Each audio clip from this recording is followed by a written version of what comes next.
Hello বন্ধুরা, আশা করি সবাই সুস্থ আছেন। বন্ধুরা, স্ক্রিনে বর্তমানে আপনারা সাবমেরিন ব্যবহারযোগ্য যে নিউক্লিয়ার রিয়েক্টরটির দৃশ্য দেখছেন। এই নিউক্লিয়ার রিয়েক্টরের মডেল নাম্বার হলো BMD-4SG। এটি সোভিয়েত যুগের একটি প্রেসারাইজ ওয়াটার রিয়েক্টর PDBOর ভেরিয়েন্ট, যা রাশিয়ার নেভাল নিউক্লিয়ার প্রপালশন সিস্টেমের BMD-4 সিরিজের উন্নত এবং শেষ সংস্করণ। এটি প্রধানত রাশিয়ান নেভির যে প্রজেক্ট 6-7, BRD যে ডেলফিন ক্লাস বা ন্যাটোর যে ডেল্টা 4 ক্লাস রয়েছে ব্যালিস্টিক মিসাইলের সাবমেরিন, সেখানে ব্যবহার করা হয়। সাগরের একেবারে গভীরে ডুব দেওয়া থাকা পারমাণবিক সাবমেরিনকে এটি সর্বোচ্চ প্রায় 90 মেগাওয়াট বিদ্যুৎ উৎপাদন করতে পারে। এই রিয়েক্টরটি 90 মেগাওয়াট বিদ্যুতের সাপোর্ট দেওয়া মাত্র একবার রিফিলিং করলে এই রিয়েক্টরটি 10 বছর চলতে পারে এবং সাবমেরিনকে শক্তি যোগাতে পারে। খুবই ক্রিটিক্যাল প্রযুক্তি এটি রাশিয়ার দীর্ঘদিন ধরে অবস্থার সঙ্গে তার সাবমেরিনগুলোতে ব্যবহার করছে। যাই হোক, এই রিয়েক্টরটি ভূমধ্যসাগরে বিস্ফোরিত হয়ে যুক্তরাষ্ট্রের হামলার কারণে সরাসরি সাগরের ভিতরে ডুবে গেছে। স্ক্রিনে বর্তমানে আপনারা সে ঐতিহাসিক দৃশ্য দেখছেন। ভূমধ্যসাগরে রাশিয়ার শক্তিশালী যে কার্গো শিপ রয়েছে উরসা মেজর, সেটা ডুবে যাচ্ছে। যুক্তরাষ্ট্র তার টর্পেডো নয়তো যে ড্রোন সাবমেরিন রয়েছে তার মাধ্যমে আক্রমণ করে এই জাহাজটিকে এভাবে ক্ষতিগ্রস্ত করে এবং রাশিয়ার তৈরিকৃত দুটি সাবমেরিন ব্যবহারযোগ্য যে পরমাণু রিয়েক্টর রয়েছে এই দুইটি রিয়েক্টরের সাথে নিয়ে বিস্ফোরিত হয় ভূমধ্যসাগরে। এটি ডুবে যায় এবং এই ঘটনা ব্যাপক ভিত্তিতে চাঞ্চল্য তৈরি করছে। এ বিষয়ে আরেকটি ভিডিও আমরা প্রকাশ করেছিলাম এবং আপনাদের বলেছিলাম যে ভূমধ্যসাগরে এভাবে রাশিয়ান জাহাজ আক্রমণ করা খুব একটা বিরল বিষয়। কেন একটি তেলবাহী জাহাজ বা পণ্যবাহী জাহাজে রাশিয়ার এইভাবে আক্রমণ করবে যুক্তরাষ্ট্র, বা ওই সময় তুরস্ককেও এ বিষয়ে সন্দেহ করা হয়েছিল, কেন করেছে সেই বিষয় প্রকাশ পায়নি।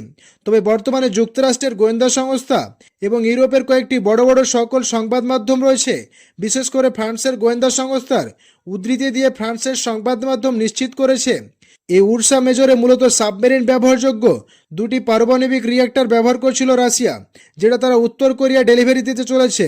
আর এই তথ্য যখন যুক্তরাষ্ট্রের কাছে আসে, সাথে সাথেই রাশিয়া এই কার্গো শিপে হামলা করে এবং রিয়েক্টর সহ ডুবিয়ে দেওয়া হয়।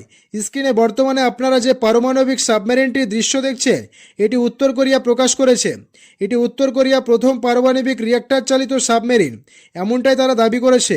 এখন একটি পারমাণবিক সাবমেরিন তৈরির জন্য যে ওভারঅল রয়েছে বা এর অবকাঠামো রয়েছে সেটা তৈরি করা সহজ, তবে একটি পারমাণবিক সাবমেরিনের জন্য পারমাণবিক রিয়েক্টর তৈরি করা মোটেও সহজ কিছু নয়। খুবই ক্রিটিক্যাল টেকনোলজি এবং খুবই কার্যকর প্রমাণিত টেকনোলজি রাখবে, যেটা উত্তর কোরিয়ার হাতে নেই এবং আগামী 10 থেকে 15 বছরও তারা এটা অর্জন করতে পারবে না। একমাত্র রাশিয়ার কাছে এটা রয়েছে। এমনকি ভারতের মতো দেশেও তাদের পারমাণবিক সাবমেরিন তৈরি করার জন্য রিয়েক্টরের ওপর রাশিয়ার ওপর নির্ভরশীল, রাশিয়া থেকেই আনছে। যাই হোক, উত্তর কোরিয়া এই পারমাণবিক সাবমেরিনের জন্য দুটি রিয়েক্টর রাশিয়া তার মূল ভূখণ্ড থেকে এই উরসা মেজর জাহাজ দিয়ে প্রেরণ করছিল, যেটা ভূমধ্যসাগরে আসার পরই যুক্তরাষ্ট্র তার সাবমেরিন নয়তো উপকূলে থাকা ড্রোন বোট দিয়ে আক্রমণ করে সেটা ডুবিয়ে দেয় এবং এর সম্পূর্ণ দায় চাপিয়ে দেওয়া হয় ইউক্রেনের ওপর। যদিও ইউক্রেনের ভূমধ্যসাগরে আক্রমণের সক্ষমতা অনেকটাই কম, এখন উরসা মেজর নামক একটি কার্গো জাহাজে গোপনে এই নিউক্লিয়ার রিয়েক্টর রাশিয়া উত্তর কোরিয়া প্রেরণ করছে। এ অত্যন্ত স্পর্শকাতর গোপন তথ্য লিক হলো কী করে বা ফ্ল্যাশ হলো কী করে, দেখুন। এক্ষেত্রে নিশ্চয় দেখতে পাচ্ছেন জাপানের বিখ্যাত সংবাদ মাধ্যম ইউরেশিয়ান টাইমস ভারতের দিকে কিন্তু তারা তাক করছে তাদের সন্দেহর তীর, এবং বলা হচ্ছে যে এই ঘটনায় সরাসরি ভারতের কানেকশন রয়েছে, কারণ ভারত তার নিউক্লিয়ার রিয়েক্টর তৈরি করার জন্য রাশিয়ার সঙ্গে এই প্রজেক্টে বর্তমানে কার্যকরভাবে তারা বিজ্ঞানীরা অংশগ্রহণ করছে এবং এই রিয়েক্টর তৈরিতে ভারতের বিজ্ঞানীদের অংশগ্রহণ রয়েছে।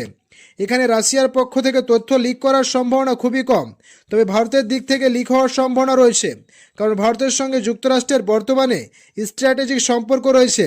রাশিয়ার পক্ষ থেকেও কিন্তু ইঙ্গিত দেওয়া হচ্ছে যে ভারত গোপনে এই তথ্য যুক্তরাষ্ট্রের সঙ্গে শেয়ার করেছে যে উত্তর কোরিয়ায় রিয়েক্টর পাঠানো হচ্ছে, আর তারপরে কিন্তু একেবারে সুনির্দিষ্টভাবে উরসা মেজরে হামলা করা হলো। এখন এ ধরনের হামলা মোটেও কিন্তু স্বাভাবিক বিষয় বা স্বাভাবিক কোন স্থিতি নয়। যখন একটি নিউক্লিয়ার রিয়েক্টর বহন করা হয় বা পরমাণু প্রযুক্তি বহন করা হয়, সেটা যে দেশ পরিবহন করুক, সেটা যুক্তরাষ্ট্র পরিবহন করতে পারে, চীনও করতে পারে বা রাশিয়াও করতে পারে, সে ধরনের পরমাণু প্রযুক্তি পরিবহনের জাহাজগুলোতে আক্রমণ করা পৃথিবীকে নতুন একটি বড় সংকটের দিকে নিয়ে যাচ্ছে। দেখুন, আজকে উত্তর কোরিয়া ডেলিভারি দেওয়ার জন্য রাশিয়া যে পারমাণবিক রিয়েক্টর হামলা হলো, কালকে অস্ট্রেলিয়ার জন্য যুক্তরাষ্ট্র সে পরমাণু সাবমেরিন তৈরি করছে তার রিয়েক্টর বা সাবমেরিন ডেলিভারি দেওয়ার জন্য তার রিয়্যাক্টর বা সাবমেরিন ডেলিভারি দেওয়ার সময় রাশিয়া আক্রমণ করতে পারে, বা অন্যান্য দেশের ক্ষেত্রে ভারতের ক্ষেত্রেও কিন্তু এ ধরনের হামলা হতে পারে, পাকিস্তানও করতে পারে বা চীনও করতে পারে। মানে নতুন যুদ্ধক্ষেত্রে যে ঝুঁকিপূর্ণ অবস্থান সেটা যুক্তরাষ্ট্র নিশ্চিত করে দিল। এবং এর পূর্বে একটি রেড লাইন যে ছিল, যে পারমাণবিক প্রযুক্তির ওপর অতর্কিত হামলা করা যাবে না, সেখান থেকেও যুক্তরাষ্ট্র সরে এসছে। মানে যুদ্ধক্ষেত্রে পরমাণু যুদ্ধ হওয়ার যে ঝুঁকি, সেটা অনেক অংশেই বর্তমানে যুক্তরাষ্ট্র এবং তার মিত্ররা রাশিয়ান এই জাহাজে আক্রমণ করে তারা বাড়িয়ে দিয়েছে।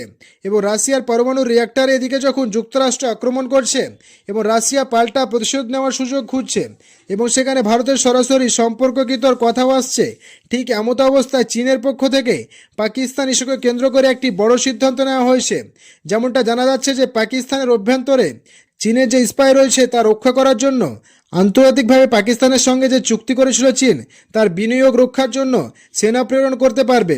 এবং তার অংশ হিসাবে বেলুচিস্তানে বিপুল পরিমাণে সেনা পাঠাচ্ছে চীন, যার প্রস্তুতি বর্তমানে জোরসরায় চলছে। অত্যন্ত গুরুত্বপূর্ণ এই বিষয়টিকে কেন্দ্র করে স্ক্রিনে নিশ্চয়ই আপনারা দেখতে পাচ্ছেন বাংলাদেশের সংবাদ মাধ্যম থেকে শুরু করে আন্তর্জাতিক বড় বড় সংবাদ মাধ্যম এই বিষয়ে বিস্তারিত তথ্য প্রকাশ করেছে।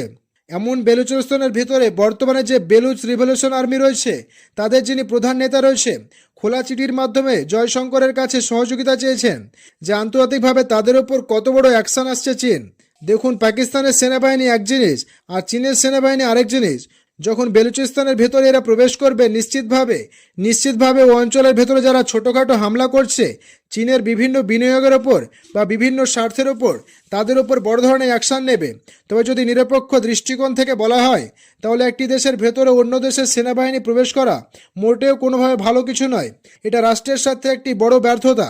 দেখুন, পাকিস্তানের সামরিক বাহিনীর জন্য এটি একটি বড় ব্যর্থতা যে তাদের এখানে বেলুচিস্তান কন্ট্রোল করার জন্য চীনের সামরিক বাহিনীকে আমন্ত্রণ জানাতে হচ্ছে, যেখানে চীন পুরো অঞ্চলের কন্ট্রোল নিয়ে সেটা সম্পূর্ণভাবে পাকিস্তান থেকে অনেকটা বিচ্ছিন্ন করেই নিজেদের অধীনে রাখবে, যেটা মোটেও পাকিস্তানের প্রেক্ষাপটে ভালো কিছু নয়, বা ওই অঞ্চলের সংঘর্ষকে আরও দীর্ঘস্থায়ী করবে।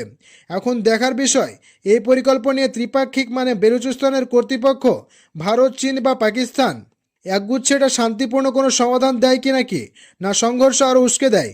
তো এই বন্ধুরা, আজকের মতো বিদায়। নতুন কোনো ভিডিও নিয়ে আবারও দেখা হবে। সে পর্যন্ত ভালো থাকবেন, সুস্থ থাকবেন, এটাই কামনা করি। ধন্যবাদ সবাইকে।